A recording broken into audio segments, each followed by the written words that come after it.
Hello friends, welcome back to the MKS English classes. Today I brought you the most important lesson, that is 18th lesson about subject and object. How to find subject and object is the question over here, and you are going to understand and find out the subject and object. Before going this, I'm going to tell you about a saying, a proverb, that is famous proverb by great personalities tit for tat. इसका हिंदी होता है जैसे को तैसा, यानी कि जिस प्रकार आप मेहनत करेंगे उसी प्रकार आपको रिजल्ट मिलेगा।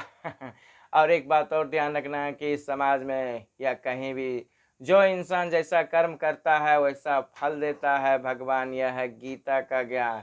और साइंटिफिकली अगर देखिएगा तो एक है कहा, एक थ्योरी है, सिद्धांत है, जिसे कहते हैं हम न्यूटन का law. Third law of Newton is every action there is a equal and opposite reaction. यही है न्यूटन का थर्ड लॉ।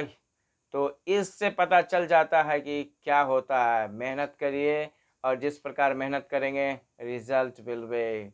ग्रामर को अंडरस्टैंड करने के लिए मैं यहाँ 12 सेंटेंसेस दिया हूँ और इसका सब्जेक्ट ऑब्जेक्ट का प्रोसेस भी निकालने के लिए दिया हूँ। तो प्रोसेस फॉलो कीजिए और जानिए कि सब्जेक्ट और ऑब्जेक्ट किस प्रकार का यानी किस प्रकार सेंटेंस से निकाला जाता है। तो हम चलते हैं।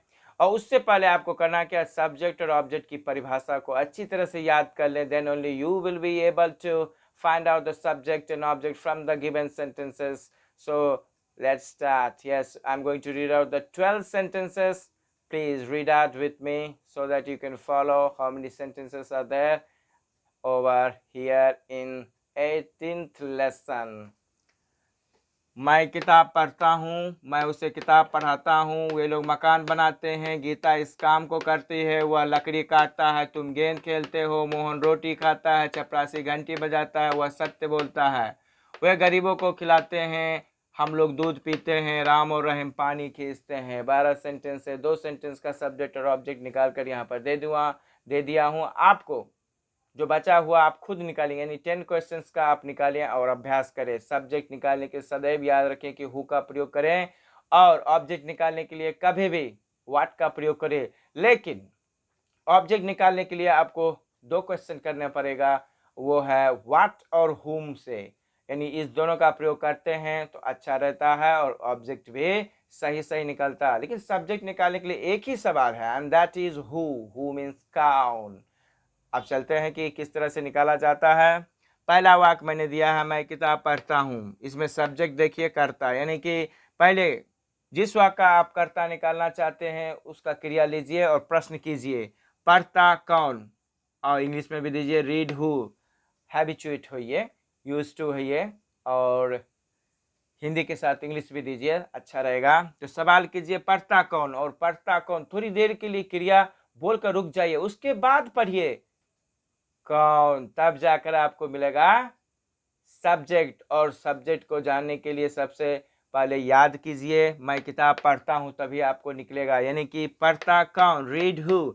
देखिए इस वाक्य में एक बात और है कि मैं यहाँ पर सब्जेक्ट आ रहा है, तो मूर्खों में यानी मूर्ख भाषा में कह सकते हैं कि सब्जेक्ट कभी भी वाक्य के शुरू में ही रहता है, 99.99% रहता है। तो आपको निकालना आ जाएगा यदि आप इस रूल्स को फॉलो करते हैं।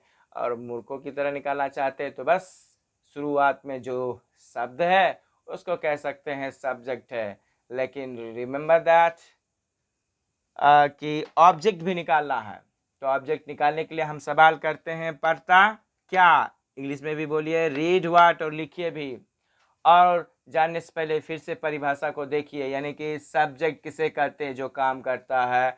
ऑब्जेक्ट किसे कहते हैं, कर्ता का बल या दबाव जिस पर पड़ता है उसे ही हम कर्म कहते हैं। तो कर्म निकालने के लिए परिभाषा को बार बार देखें और फिर वाक्य को पढ़ें, डेफिनेटली आपको ऑब्जेक्ट निकल जाएगा। अब देखिए दूसरा वाक्य भी मैंने दिया है, मैं उसे किताब पढ़ाता हूँ। सब्जेक्ट निकालने के लिए इसका क्रिया लीजिए, पढ़ाता कौन, और इंग्लिश में भी लिखिए टीच हु। आदत डालना है, इंग्लिश भी और हिंदी भी, तभी जाकर के आपको अंडरस्टैंडिंग पावर बढ़ेगा। तो क्रिया को लेकर के जब पढ़ाता कौन, ये ऐसा बोलना, पढ़ाता कौन, और फिर वाक्य को पढ़िए, आपको सब्जेक्ट मिल जाएगा शुरू में ही, ये तो मूर्खों वाली बात है। लेकिन आपको ऐसे नियम के अनुसार देखिए पढ़ाता कौन और परिभाषा के अनुसार कर्ता जो काम करता है, यहाँ पढ़ाने का काम सब्जेक्ट कर यानी कि मैं। और चलिए उसके बाद निकालते हैं ऑब्जेक्ट। टीच, पढ़ाता क्या, टीच व्हाट, पढ़ाता क्या देखिएगा तो पढ़ाता है क्या, इसमें तो किताब को पढ़ाया जाता है कर्ता के द्वारा, तो यहाँ पर जो है आपका ऑब्जेक्ट मिल जाता है। और फिर एक ऑब्जेक्ट है पढ़ाता किसको, यानी कि टीच हुम, इसको भी पढ़िए वाक्य पता चलेगा, उसे, ऑब्जेक्ट इसमें है उसे। तो यहाँ पर दो कर्म है और दो कर्म जैसे कि उसे है और किताब, तो एक होता है वस्तु वाला कर्म और दूसरा होता है व्यक्ति वाला। तो इस पर ध्यान रखना, कभी भी वस्तु से यानी वस्तु वाला कर्म निकालना है तो ध्यान रखना है आपको कि सवाल करना है व्हाट ही करना है, और जब व्यक्ति वाला आपको ऑब्जेक्ट निकालना है तो कभी भी आप हुम का ही सवाल करें, यानी हुम का इस्तेमाल करके सवाल निकाला करें। हुम का सवाल करना बहुत ज़रूरी होगा ताकि आपको पता चल जाएगा ऑब्जेक्ट। तो इस प्रकार का सब्जेक्ट और ऑब्जेक्ट निकालने से स्ट्रक्चर यानी टेंस का स्ट्रक्चर जब इस्तेमाल करेंगे तो इसका बहुत ज़रूरी पड़ेगा, और स्ट्रक्चर समझ गए तो टेंस आपके लिए आसान हो जाएगा। टेंस ही नहीं बल्कि हर लेसन आपका इंग्लिश का बहुत ही अच्छा हो जाएगा और आप सीख भी जाएंगे, समझ भी जाएंगे। अगले लेसन में मैं आपके लिए लेकर आऊँगा स्ट्रक्चर ऑफ टेंस। टेंस का स्ट्रक्चर पढ़ेंगे और किस प्रकार का हम ये इस्तेमाल किया जाएगा एक सेंटेंस पर, उसको हम पढ़ेंगे। और तब तक के लिए मैं सोचता हूँ कि आप इंतज़ार करें लेसन नंबर 19 के लिए। And before going, please not please kindly subscribe my channel for the next video and press the bell icon so that you can get the notification at the right time. Till then, bye and thank you.